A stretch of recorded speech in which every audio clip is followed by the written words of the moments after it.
പാർത്ത ഈ പശ്ചിമ ബംഗാളിലെ തെരഞ്ഞെടുപ്പ് ഫലം നമ്മൾ ഏവരെയും ഞെട്ടിച്ചൊരു തെരഞ്ഞെടുപ്പ് ഫലമാണ്. കാരണം ഞാൻ BJP ഇത്രത്തോളം സീറ്റിലേക്ക് ജയിച്ചു കയറും, 207 പിന്നെ ഉപതെരഞ്ഞെടുപ്പ് കഴിഞ്ഞ റിസൾട്ട് വന്നുകൊണ്ട് 208 ഇത്ര വലിയൊരു വിജയം BJPക്ക് ഉണ്ടാകുമെന്ന് നമ്മൾ ആരും കരുതിയിരുന്നില്ല. അതിൻ്റെ പ്രധാനപ്പെട്ട കാരണം ഞാൻ മനസ്സിലാക്കുന്ന രണ്ട് ഘടകങ്ങളാണ്. ഒന്ന്, ഹൈന്ദവ വോട്ടുകൾ കൃത്യമായി ഏകീകരിക്കാൻ BJPക്കും സുവേന്ദു അധികാരിക്കും കഴിഞ്ഞു. രണ്ട്, മമതാ ബാനർജിയിൽ മനം മടുത്ത ഹൈന്ദവരല്ലാത്തവർ പോലും BJPക്ക് വോട്ട് ചെയ്തു. അവിടെ ഒരു നല്ലൊരു കാഴ്ച, ഞാൻ BJP അധികാരത്തിൽ വന്നപ്പോൾ ഞാൻ BJP പുകഴ്ത്തി പറയും, നല്ലൊരു കാഴ്ച കാണാൻ കഴിയുന്നത് 300ഓളം CPIMന്റെ പാർട്ടി ഓഫീസുകൾ BJP അധികാരത്തിൽ വന്ന ശേഷം അവർക്ക് തിരിച്ചു കിട്ടി. കാരണം ഇത് മമതാ ബാനർജി കൈയടക്കി വെച്ചായിരുന്നു. കോൺഗ്രസിന്റെ ചില ഓഫീസുകൾ കോൺഗ്രസുകാർ തിരിച്ചു പിടിച്ചിരിക്കുന്നു. അവിടെ മമതാ ബാനർജി ഒരേ സമയത്ത് കോൺഗ്രസുകാരെ ആക്രമിക്കുന്നു, CPMകാരെ ആക്രമിക്കുന്നു, BJPക്കാരെ ആക്രമിക്കുന്നു. തെരഞ്ഞെടുപ്പിന്റെ തലേ ദിവസമാണ് ഒരു യൂത്ത് കോൺഗ്രസിന്റെ ചെറുപ്പക്കാരനെ ബംഗാളിലെ തൃണമൂൽ ഗുണ്ടകൾ അടിച്ചു കൊലപ്പെടുത്തിയത്. ഇത്തരത്തിൽ രാഷ്ട്രീയ എതിരാളികളെ എല്ലാവരെയും ആക്രമിക്കുന്നു. മമതാ ബാനർജിയുടെ ഗുണ്ടകൾ സ്ത്രീകളെ ബലാത്സംഗം ചെയ്യുന്നു. ഒരു മെഡിക്കൽ കോളേജിൽ PG പഠിക്കുന്ന MBBS കഴിഞ്ഞ ശേഷം അതിന്റെ പോസ്റ്റ് ഗ്രാജുവേഷൻ ചെയ്യുന്ന ഒരു യുവ ഡോക്ടറെ ക്രൂരമായ ബലാത്സംഗം ചെയ്ത് കൊലപ്പെടുത്തിയ പ്രതിക്ക് തൃണമൂൽ കോൺഗ്രസുമായി അടുത്ത ബന്ധമാണുള്ളത്. ഇത്തരം ക്രിമിനലുകളൊക്കെ മമത അഴിഞ്ഞാടുകയാണ്.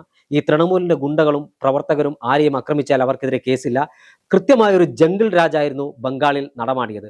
2011 മമതാ ബാനർജി അധികാരത്തിൽ വരുന്നത് നീണ്ട 34 വർഷക്കാലം ബംഗാൾ CPM അടക്കി ഭരിച്ചപ്പോൾ നന്ദിഗ്രാമിലും സിംഗൂരിലും കർഷകരെയും കർഷക തൊഴിലാളികൾക്കും നേരെയുണ്ടായ വെടിവെപ്പും തുടർന്നുണ്ടായ സംഭവ വികാസങ്ങളും ആ സമരത്തിന് നായകത്വം ഏറ്റെടുത്താണ് മമതാ ബാനർജി അധികാരത്തിലേക്ക് വരുന്നത്. അന്ന് മമതാ ബാനർജിയുടെ വലങ്കയായി തൃണമൂൽ കോൺഗ്രസിന്റെ ഏകീകരിച്ച് മുന്നോട്ട് കൊണ്ടുപോയ സുവേന്ദു അധികാരി ഇന്ന് മമതയുടെ ഏറ്റവും വലിയ ശത്രുവും ബംഗാളിന്റെ മുഖ്യമന്ത്രിയുമായി മാറിയിരിക്കുകയാണ്. BJPയുടെ ബംഗാളിന്റെ ആദ്യത്തെ മുഖ്യമന്ത്രിയാണ് സുവേന്ദു അധികാരി.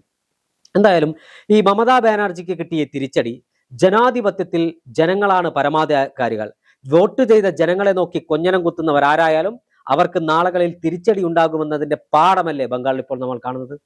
തീർച്ചയായിട്ടും അതില് നമ്മൾ ഒരു കാര്യം കൂടി പറയേണ്ടത്, അതായത് ഇപ്പം ഇതിന് പറഞ്ഞു തീർച്ചൊരു കാര്യമുണ്ട്. നന്ദിഗ്രാമം സിംഗൂർ സെയിൻബാരി അവിടെയുള്ളൊരു ദ്വീപ് ബന്ധപ്പെട്ട ആ ദ്വീപിലിട്ട് കൂട്ടത്തോടെ ആളുകളെ കൊന്ന് തള്ളിയ കഥ, ഒരുപറ്റം കോൺഗ്രസ് പ്രവർത്തകരെ കൂട്ടത്തോടെ അടിച്ചു കൊന്ന് കുഴിയിലിട്ട് ഉപ്പിട്ട് മൂടി. ആ ഉപ്പിട്ട് മൂടിയതിന്റെ ഒക്കെ പേരിൽ കുറച്ച് പാർട്ടിയുടെ പേരാണ് നമ്മൾ ആലോചിച്ച് നോക്കണം. ആ ഇപ്പം പല CPM ശാഖകളും പല പാർട്ടി പ്രവർത്തകരും എല്ലാം ഫേസ്ബുക്കിൽ പോസ്റ്റ് ഇട്ട് തുടങ്ങിയിട്ടുണ്ട്. BJPയെ പ്രതിരോധിക്കാൻ ഞങ്ങളെ ഉള്ളൂ എന്നൊക്കെ പറഞ്ഞുകൊണ്ട്. അതൊക്കെ കാണുമ്പോൾ ചിരിയാണ് വരുന്നത് യഥാർത്ഥത്തിൽ. കാരണം അത്രമേർ ഫാസിസം നടമാടിയിരുന്ന ഒരു ബംഗാളിനെ അവിടെ നിന്നാണ് ഈ പറയുന്ന കോൺഗ്രസിൽ നിന്ന് ഈ മമതാ ബാനർജി ഏറ്റെടുത്ത് അതിലും വലിയ ഫാസിസം നടപ്പിലാക്കിയത്. മമതാ ബാനർജിയുടെ നേതൃത്വത്തിലുള്ള ഭരണകൂടം അവിടെ കാണിച്ചു കൂട്ടിയ തോന്നിവാസങ്ങൾ എന്ന് പറയുന്നത് ചില്ലറയായിരുന്നില്ല.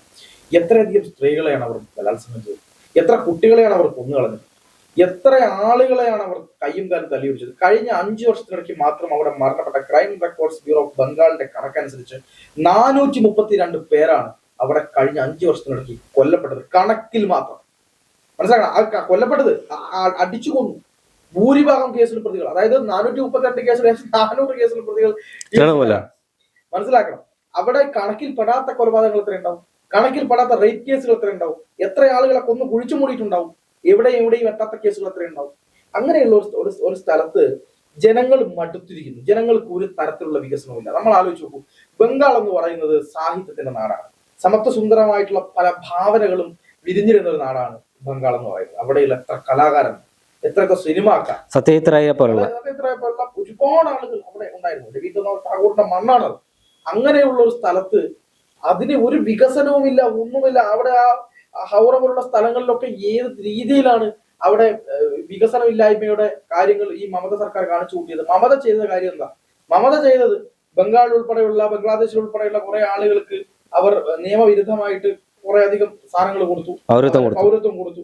അവിടെ ഞാൻ ആലോചിച്ച് നോക്കൂ, നമ്മളൊരു കാര്യം, നമ്മൾ BJP ആയിക്കോട്ടെ, കോൺഗ്രസ് ആയിക്കോട്ടെ, CPM ആയിക്കോട്ടെ, ഏത് രാഷ്ട്രീയ പാർട്ടി ആയിക്കോട്ടെ, പ്രവർത്തന സ്വാതന്ത്ര്യം എന്ന് പറയുന്നത് മസ്റ്റാണ്. തീർച്ചയായും കോൺഗ്രസിനെയും BJP ആ കാര്യത്തിൽ കണ്ടുപിടിക്കണം. കോൺഗ്രസ് ഏതെങ്കിലും ഒരു രാഷ്ട്രീയ പാർട്ടിയെ പ്രവർത്തിക്കുന്ന തടയാൻ നിങ്ങൾ കണ്ടിട്ടുണ്ടോ?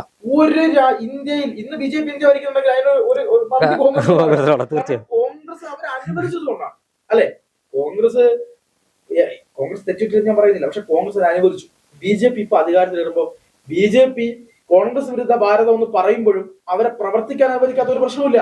അവർക്ക് ഏത് സംസ്ഥാനത്ത് ഏത് ഓഫീസിലും എങ്ങനെയും പ്രവർത്തിക്കാം. ചാടിക്കുന്നതും ഈ പറയുന്ന സംഘർഷമൊക്കെ ഉണ്ട്, അതൊക്കെ ഉണ്ട്. പക്ഷെ ഈ കോൺഗ്രസിന് പ്രവർത്തിക്കാൻ പറ്റും, CPM പ്രവർത്തിക്കാൻ പറ്റും. ഈ ത്രിപുരയിൽ ഇപ്പോഴും CPM പ്രവർത്തിക്കുന്നുണ്ട്, കോൺഗ്രസ് പ്രവർത്തിക്കുന്നുണ്ട്. ബംഗാളിൽ പക്ഷെ മമത അധികാരത്തിലേറിയതിനു ശേഷം അവിടെ ഒരാൾക്കും പ്രവർത്തിക്കാൻ കഴിയില്ല. അവിടെ CPM-കാരെ പട്ടിക തല്ലുന്ന പോലെയാണ് തല്ലിയത്, കൊന്നു കളഞ്ഞില്ലേ. എത്ര കോൺഗ്രസ് പ്രവർത്തകരെ കൊന്നു കുഴിച്ചു നോക്കി. എത്ര ഈ നേരത്തെ നിതിൻ പറഞ്ഞതുപോലെ ഇലക്ഷന്റെ തൊട്ട് തലേ ദിവസം ആണ് അവിടെ യൂത്ത് കോൺഗ്രസ് പ്രവർത്തകരെ തല്ലിക്കൊന്ന് കെട്ടി തൂക്കിയത്. ആലോചിച്ച് നോക്കണം. ഒന്നും പറയാൻ പറ്റില്ല. ആ രാഹുൽ ഗാന്ധിക്ക് പോലും ആ സമയത്ത് ഒന്നും പറയാൻ പറ്റില്ല. പിന്നീട് രാഹുൽ ഗാന്ധി അതിനെ രാജടിച്ചു പറഞ്ഞു, ശക്തമായി പറഞ്ഞു. അപ്പോ ആ നിലയിൽ നിന്ന് ഇപ്പോ ബംഗാളിൽ ജനങ്ങൾ ആകെ മാറിയിരിക്കുന്നു.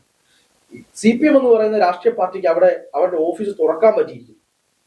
ഇത്രയും കാലം അവിടെ അവർക്ക് തുറക്കാൻ കഴിഞ്ഞിരുന്നില്ല അവരുടെ ഓഫീസ്. എന്തുകൊണ്ടാണ് തുറക്കാൻ കഴിഞ്ഞത്? ഈ ഏകാധിപത്യം, ഫാസിസം തുറന്നാൽ കൈവിട്ടും. അത് തന്നെയാണ് ഈ പറയുന്ന മമതയുടെ നിലപാട്. കോൺഗ്രസ് ഓഫീസുകൾ തല്ലിപ്പൊളിച്ച് പെയിന്റ് അടിച്ച് അതൊക്കെ തൃണമൂൽ കോൺഗ്രസ് ഓഫീസുകളാക്കി മാറ്റി. ഇന്ന് അതൊക്കെ തിരിച്ചു പിടിച്ചിരിക്കുന്നു. ബംഗാളിൽ എന്താണ് നല്ലൊരു ഭരണത്തിലേക്ക്, അതായത് ഞാൻ പറയുന്നത് BJP-യുടെ ഭരണം നല്ലതാകുമോ, BJP-യുടെ ഭരണം എന്തായിരിക്കും എന്നുള്ള കാര്യങ്ങളെ പറ്റി ഒന്നുമല്ല, അതൊക്കെ കണ്ടറിയാം. പക്ഷേ BJP അവിടെ ചെയ്യുന്ന ഒരു കാര്യമുണ്ട്. അതായത് എല്ലാ രാഷ്ട്രീയ പാർട്ടികൾക്കും പ്രവർത്തിക്കാൻ ആവശ്യമായിട്ടുള്ള സൗകര്യങ്ങൾ ചെയ്തു കൊടുക്കുന്നുണ്ട്. അത് കോൺഗ്രസും ഈ CPM ഒക്കെ ഏറ്റുപിടിക്കുന്നുണ്ട്. ഇപ്പൊ മമത പറഞ്ഞല്ലോ നമുക്ക് ഒരുമിച്ച് നിൽക്കാം എന്ന് പറഞ്ഞ സമയത്ത് CPM-ഉം കോൺഗ്രസും ഒരുമിച്ച് പറഞ്ഞു ഇതുവരെ നിങ്ങൾ എവിടെയായിരുന്നു, ഇനി ഇല്ല എന്ന് തന്നെ കൃത്യമായിട്ട് പറഞ്ഞിട്ടുണ്ട്. മാത്രമല്ല ഇന്നലെ നടന്ന ഫാൽട്ട നിയമസഭാ മണ്ഡലത്തിൽ നടന്ന തെരഞ്ഞെടുപ്പുമായി ബന്ധപ്പെട്ട് അവിടെ ആലോചിക്കണം, അവിടെ ഈ പറയുന്ന തൃണമൂൽ കോൺഗ്രസുകാര് ബൂത്ത് കയ്യേറി അങ്ങേയറ്റം വിനാശകരമായ രീതിയിൽ അവിടെ ആളുകൾക്ക് വോട്ട് ചെയ്യാൻ പോലും അനുവദിക്കാത്ത സ്ഥലത്താണ് ഇപ്പൊ റീപോളിംഗ് നടന്നത്. അവിടെ തൃണമൂൽ കോൺഗ്രസിന്റെ സ്ഥാനാർത്ഥി പിന്മാറി. അപ്പോ അവിടെ 3000 വോട്ടാണ് ആർക്ക് ലഭിച്ചത്? തൃണമൂലിന് ലഭിച്ചത്.